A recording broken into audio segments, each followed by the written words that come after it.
बिस्मिल्लाहिर्रहमानिर्रहीम। अस्सलामु अलैकुम वरहमतुल्लाहि वबरकातुहू। तो डियर स्टूडेंट्स, आज हम जनरल साइंस KPK का जो नया एडिशन है उसको हम स्टार्ट करेंगे, और इसमें हमारा इंशाल्लाह जो जितने भी चैप्टर्स है उसको हम डिटेल से पढ़ेंगे। लेकिन आज हमारा जो टॉपिक है उसको हम यूनिट नंबर 4 से स्टार्ट करेंगे, जिसका नाम है बायोटेक्नोलॉजी। तो बायोटेक्नोलॉजी को हम डिटेल से पढ़ेंगे, क्योंकि इसमें जितने भी स्टूडेंट्स हैं उसको उसके बेसिक जो कंसेप्ट है वो उसको बेसिक कंसेप्ट उसका बहुत ज़्यादा वीक हो जाता है।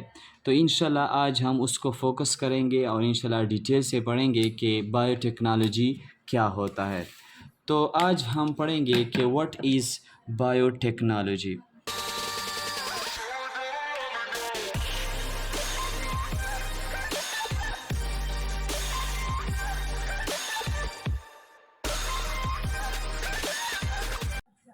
तो इसको अगर हम डिफ़ाइन करें तो उसको हम किस तरह डिफ़ाइन कर सकते हैं।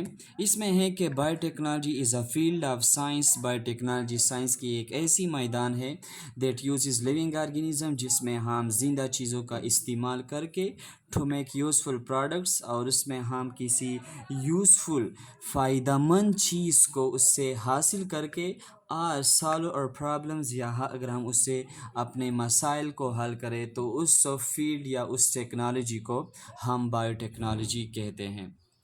तो ये इसका मतलब क्या है, इसको समझाने के लिए मैं आपको एक डेली लाइफ में एक एग्ज़ाम्पल जो है वो आपके सामने रखता हूँ। तो डियर स्टूडेंट्स, अगर आप हमारे पास एक इंसान है और उस इंसान का जो है शुगर है, शुगर के मरीज़ को हम डायबिटीज़ कहते हैं, और उस शुगर के मरीज़ में जो है वो क्या चीज़ की कमी हो जाती है, उसमें इंसुलिन की कमी हो जाती है। इंसुलिन की कमी हो जाती। इंसुलिन है क्या? सबसे पहले हम इंसुलिन को डिफ़ाइन करते हैं। इंसुलिन हमारे जिस्म में एक हार्मोन है।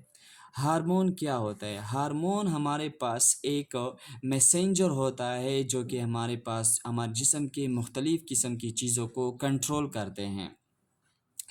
तो इंसुलिन हमारे पास एक हार्मोन है जो कि हमारे जिस्म में शुगर के लेवल को कंट्रोल करता है। तो अगर हमारे पास एक मरीज़ है और वो शुगर का मरीज़ है, तो इसका मतलब ये है कि उसमें इंसुलिन की कमी है। और अगर इसमें इंसुलिन की कमी है तो हम ऐसा करते हैं कि इसको इंसुलिन को पैदा करना है। तो उस 1970 से पहले हमारे पास जितने भी शुगर के मरीज़ होते थे वो उस तरह के सर्वाइव नहीं कर पाते थे। तो हमने किया क्या, हमने एक ऐसे नॉर्मल इंसान को लिया और उस नॉर्मल इंसान के जीन को हमने ले लिया। जीन क्या होता है? जीन हमारे पास अगर एक इंसान है तो जीन का मतलब ये है कि इस इंसान में एक ऐसा चीज़ जो कि उसके सारे करेक्टरिस्टिक्स को उसने स्टोर किया होता है, जैसा कि उसका बढ़ना है, उसका रंग है, उसकी शक्ल व सूरत है, वो सब उस जीन में स्टोर होते हैं। तो उस जीन्स को हमने पकड़ लिया और उसको हमने एक बैक्टीरिया जो है एक जरासीम है, और उस एक बैक्टीरिया माइक्रो ऑर्गेनिज़म में उस जीन्स को हमने डाल दिया। और इस बैक्टीरिया के मुख्तलिफ़ किस्म के करेक्टरिस्टिक्स है कि ये बहुत ज़्यादा डिवाइड हो जाते हैं। तो उस डिविजन्स में जब वो डिवाइड होंगे तो उसमें हमने मॉडिफिकेशन किया, और उस मॉडिफिकेशन की वजह से उस जीन में उस बैक्टीरिया में उस इंसुलिन का क्वांटिटी होगा। तो उस इंसुलिन की जितनी भी इस बैक्टीरिया जो है ये हमारे पास एक यूज़फुल प्रोडक्ट बन गया। और अगर हम इस यूज़फुल प्रोडक्ट का मतलब ये है कि एक फ़ायदेमंद चीज़ बन गया, और अगर हम इस यूज़फुल प्रोडक्ट को उसी इंसान को दे जो कि शुगर का मरीज़ था जिसमें इंसुलिन की कमी थी, तो वो शुगर का मरीज़ जो है वो उस इंसुलिन से उसका जो इलाज जो है वो मुमकिन है।